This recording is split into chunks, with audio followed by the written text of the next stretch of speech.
First question.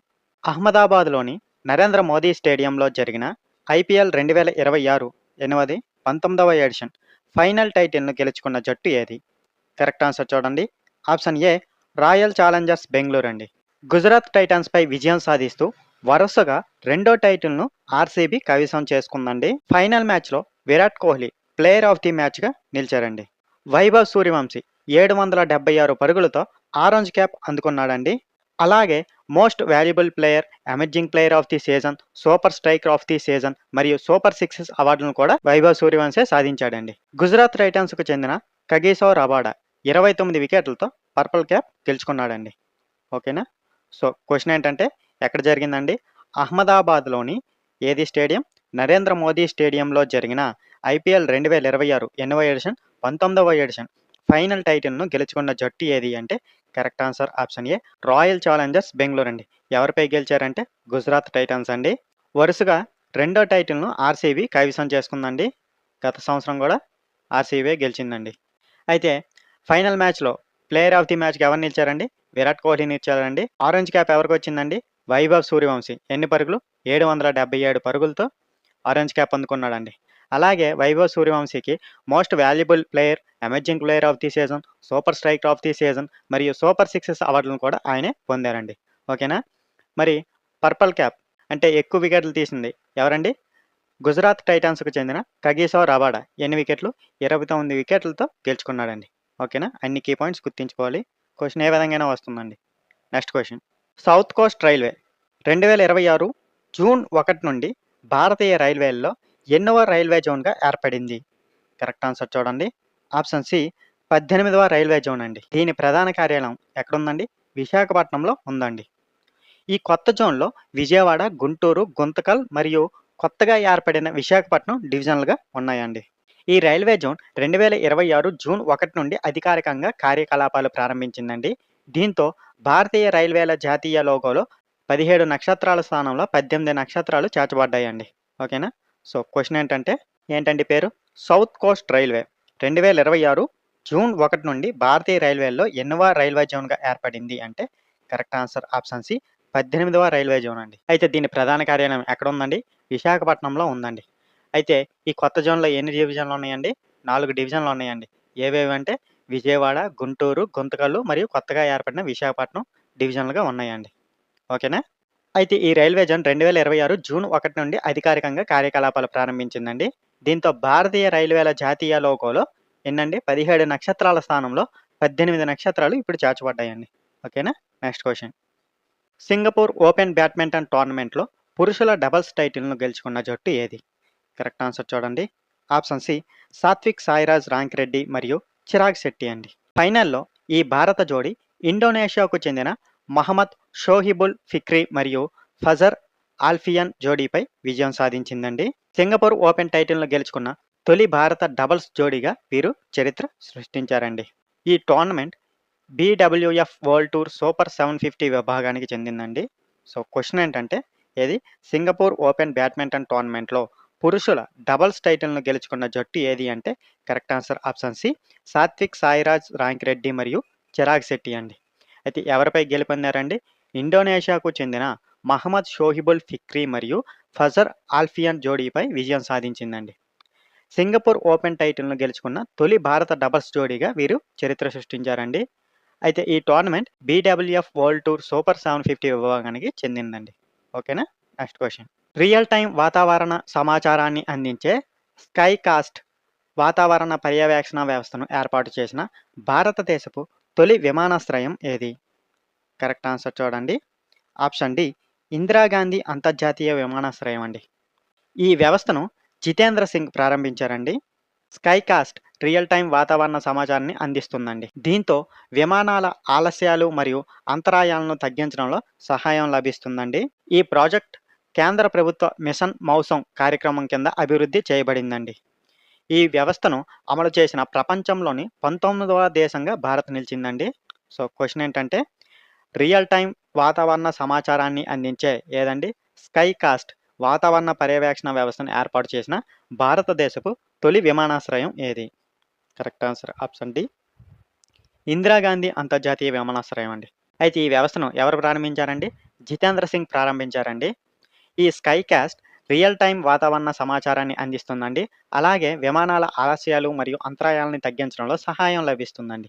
అయితే ఇది ఏ project కింద అభివృద్ధి చేయబడింది అంటే కేంద్ర ప్రభుత్వం మిషన్ మౌసం కార్యక్రమం కింద అభివృద్ధి చేయబడిందండి. ఈ వ్యవస్థను అమలు చేసిన ప్రపంచంలోని ఎన్నవ దేశం అండి భారత్? 19వ దేశంగా నిలిచిందండి. ఓకేనా? Next question. 2026లో భారత్ నుండి బ్రహ్మోస్ సూపర్సోనిక్ క్రూయిజ్ క్షిపణులను కొనుగోలు చేయడానికి ఏ దేశం ఒప్పందం కుదుర్చుకుంది? కరెక్ట్ ఆన్సర్ చూడండి. ఆప్షన్ బి వియత్నాం అండి. ఈ ఒప్పందం విలువ సుమారు 629 మిలియన్ అమెరికన్ డాలర్లుగా అంచనా వేయబడిందండి.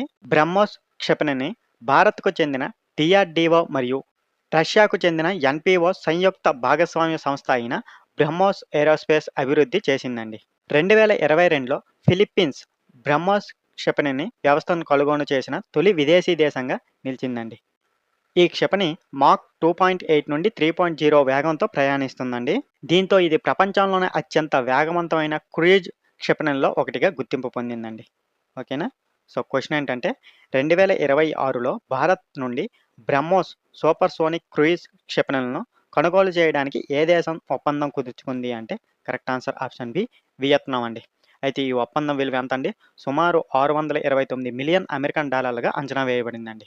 అయితే ఈ బ్రహ్మోస్ను భారత్కు చెందిన డిఆర్డిఓ మరియు రష్యాకు చెందిన ఎన్పిఓ సంయుక్త భాగస్వామ్య సంస్థ అయిన బ్రహ్మోస్ ఏరోస్పేస్ అభివృద్ధి చేసిందండి. అయితే 2022లో ఏ దేశం? ఫిలిప్పీన్స్ బ్రహ్మోస్ క్షిపణి వ్యవస్థను కొనుగోలు చేసిన తొలి విదేశీ దేశంగా నిలిచిందండి. అయితే ఈ క్షిపణి మాక్ విలువ ఎంత అండి? 2.8 నుండి 3.0 వేగంతో ప్రయాణిస్తుందండి. దీంతో ఇది ప్రపంచంలో అత్యంత వేగవంతమైన క్రూయిజ్ క్షిపణుల్లో ఒకటిగా గుర్తింపు పొందిందండి. ఓకేనా? Next question. UEFA champions league 2026 టైటిల్ను గెలుచుకున్న ఫుట్బాల్ క్లబ్ ఏది? Correct answer option D Paris Saint Germain అండి. ఫైనల్లో ఆర్సెనల్పై పెనాల్టీల ద్వారా విజయం సాధిస్తూ వరుసగా రెండో టైటిల్ను కైవసం చేసుకుందండి. ఇది ప్రపంచంలోనే అత్యంత ప్రతిష్టాత్మకమైన క్లబ్ ఫుట్బాల్ టోర్నమెంట్లో ఒకటిగా గుర్తింపు పొందిందండి. ఈ final Europe premier club football tournament 71వ సీజన్కు చెందిందండి. అలాగే యుఈఎఫ్ఏ ఛాంపియన్స్ లీగ్ పేరుతో నిర్వహించబడుతున్న 34వ సీజన్ ఫైనల్గా ఇది నిలిచిందండి. ఓకేనా? సో క్వశ్చన్ ఏంటంటే యుఈఎఫ్ఏ ఛాంపియన్స్ లీగ్ 2026 టైటిల్ను గెలుచుకున్న ఫుట్బాల్ క్లబ్ ఏది అంటే correct answer option D Paris Saint Germain అండి. అయితే ఫైనల్లో ఎవరిపై అండి? ఆర్సెనల్పై పెనాల్టీల ద్వారా విజయం సాధిస్తూ వరుసగా రెండో టైటిల్ను కైవసం చేసుకుందండి. ఇది ప్రపంచంలోనే అత్యంత ప్రతిష్టాత్మకమైన క్లబ్ ఫుట్బాల్ టోర్నమెంట్లో ఒకటిగా గుర్తింపు పొందిందండి. అయితే ఈ final Europe premier club football tournament 71వ సీజన్కు చెందిందండి. అయితే యుఈఎఫ్ఏ ఛాంపియన్స్ లీగ్ పేరుతో నిర్వహించబడుతున్న 34వ సీజన్ ఫైనల్గా ఇది నిలిచిందండి. ఓకేనా? Next question. కేంద్ర వ్యవసాయ మంత్రి ఎవరండి? శివరాజ్ సింగ్ చౌహాన్ 2026 జూన్ 1న మధ్యప్రదేశ్లోని రాయ్సేనా జిల్లా నుండి ప్రారంభించిన దేశవ్యాప్త వ్యవసాయ ప్రజా ఉద్యమం పేరు ఏమిటి? కరెక్ట్ ఆన్సర్ చూడండి. ఆప్షన్ ఏ ఖేత్ బచావో అభియాన్ అండి. ఈ ఉద్యమాన్ని భారతదేశంలో నేల ఆరోగ్యాన్ని రక్షించే లక్ష్యంతో ప్రారంభించారండి. ఈ కార్యక్రమం 2026 జూన్ 1 నుండి జూన్ 30 వరకు నెల రోజుల పాటు కొనసాగుతుందండి. ఈ ఉద్యమానికి అధికారిక మంత్ర ఏమిటంటే తక్కువ ఎరువు, సరైన సలహా అండి. Less fertiliser, right fertiliser and right advice అండి. ఓకేనా? సో క్వశ్చన్ ఏంటంటే కేంద్ర వ్యవసాయ మంత్రి ఎవరండి? శివరాజ్ సింగ్ చౌహాన్ 2026 జూన్ 1న ఎక్కడ? మధ్యప్రదేశ్లోని రాయ్సేనా జిల్లా నుండి ప్రారంభించిన దేశవ్యాప్త వ్యవసాయ ప్రజా ఉద్యమం పేరు ఏమిటి అంటే కరెక్ట్ ఆన్సర్ ఆప్షన్ ఏ ఖేత్ బచావో అభియాన్ అండి. అయితే ఈ ఉద్యమం ఏ లక్ష్యంతో ప్రారంభించారంటే భారతదేశంలో నేల ఆరోగ్యాన్ని రక్షించే లక్ష్యంతో ప్రారంభించారండి. ఎప్పటి నుంచి ఎప్పటి వరకు కొనసాగుతుందంటే జూన్ 1 నుండి జూన్ 30 వరకు నెల రోజుల పాటు కొనసాగుతుందండి. అయితే ఈ ఉద్యమానికి అధికారిక మంత్రం ఏంటంటే less fertiliser, right fertiliser and right advice అండి. దీన్నే తెలుగులో తక్కువ ఎరువు, సరైన సలహా అండి. ఓకేనా? నెక్స్ట్ క్వశ్చన్. కుష్మన్ అండ్ వేక్ఫీల్డ్ నివేదిక ప్రకారం ఆసియా పసిఫిక్ డేటా సెంటర్ మార్కెట్లలో చైనా తర్వాత భారత్ ఏ స్థానాన్ని సాధించింది?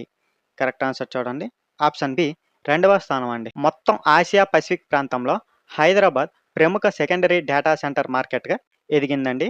ప్రపంచవ్యాప్తంగా సెకండరీ డేటా సెంటర్ మార్కెట్‌లో హైదరాబాద్ 9వ స్థానాన్ని సంపాదించిందండి.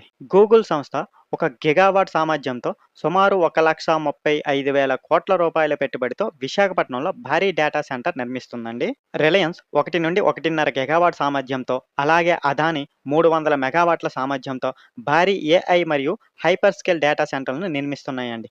ఈ ప్రాజెక్టుల శంకుస్థాపన 2026 ఏప్రిల్ 28న జరిగిందండి. ఓకేనా? సో, క్వెషన్ ఏంటంటే ఏ నివేదిక?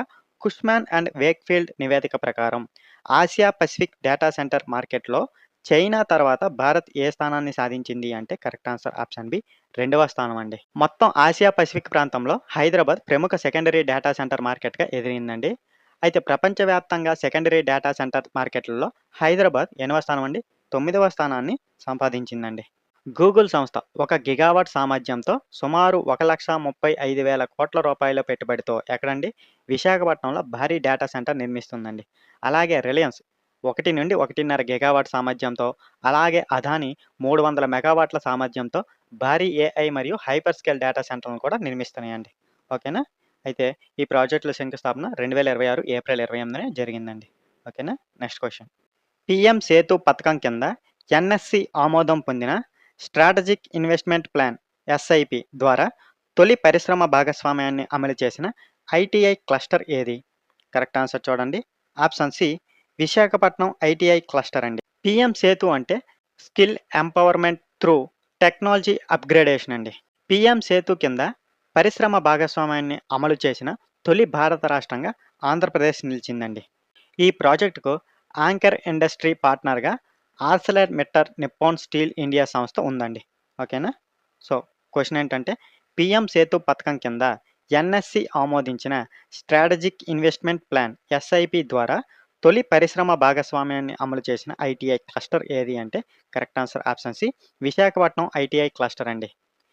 పీఎం సేతు అంటే skill empowerment through technology upgradation అండి. అయితే ఈ పీఎం సేతు కింద పరిశ్రమ భాగస్వామ్యాన్ని అమలు చేసిన తొలి భారత రాష్ట్రంగా ఏదండి? ఆంధ్రప్రదేశ్ నిలిచిందండి. అయితే ఈ ప్రాజెక్టుకు యాంకర్ ఇండస్ట్రీ పార్ట్నర్గా Arcelor Mittal Nippon steel India సంస్థ ఉందండి. ఓకేనా? Next question. జూన్ 1 నుంచి అక్టోబర్ 31 వరకు కాటన్ దిగుమతులపై ప్రభుత్వం తీసుకున్న నిర్ణయం ఏమిటి? Correct answer option A cotton దిగుమతులపై కస్టమ్స్ డ్యూటీని తాత్కాలికంగా మినహాయించిందండి. ఈ నిర్ణయం మినిస్ట్రీ ఆఫ్ టెక్స్టైల్స్ తీసుకుందండి. పత్తి రైతులు మరియు మొత్తం కాటన్ విలువ శ్రేణి ప్రయోజనాలను రక్షించడమే ఈ నిర్ణయం ప్రధాన లక్ష్యం అండి. ఓకేనా? సో, క్వెషన్ ఏంటంటే ఎప్పటి నుంచి అప్పటి వరకు? జూన్ 1 నుంచి అక్టోబర్ 31 వరకు కాటన్ దిగుమతులపై ప్రభుత్వం తీసుకున్న నిర్ణయం ఏమిటి అంటే correct answer option A cotton దిగుమతులపై కస్టమ్ డ్యూటీని తాత్కాలికంగా మినహాయించిందండి. అయితే ఈ నిర్ణయం ఎవరు తీసుకున్నారు అంటే మినిస్ట్రీ ఆఫ్ టెక్స్టైల్స్ తీసుకుందండి. ఎందుకు అంటే పత్తి రైతులు మరియు మొత్తం కాటన్ విలువ శ్రేణి ప్రయోజనాలను రక్షించడమే ఈ నిర్ణయం ప్రధాన లక్ష్యం అండి. ఓకేనా? Next question. Quiz of the day అండి. మనం ఆల్రెడీ క్వెషన్ అండ్ ఆన్సర్ ఎక్స్‌ప్లనేషన్‌లో దీని గురించి మాట్లాడుకున్నాం. మీకు ఆన్సర్ తెలిస్తే కింద కామెంట్ రూపంలో తెలియజేయండి. బ్రహ్మోస్ క్షిపణి వ్యవస్థను కొనుగోలు చేసిన తొలి విదేశీ దేశం ఏది? కరెక్ట్ ఆన్సర్ తెలిస్తే కింద కామెంట్ రూపంలో తెలియజేయండి. ఈ వీడియో మీకు ఉపయోగపడితే లైక్ చేయండి. ఇలాంటి కరెంట్ అఫైర్స్ కోసం మా ఛానల్‌ని సబ్స్క్రైబ్ చేయండి. Thank you for watching.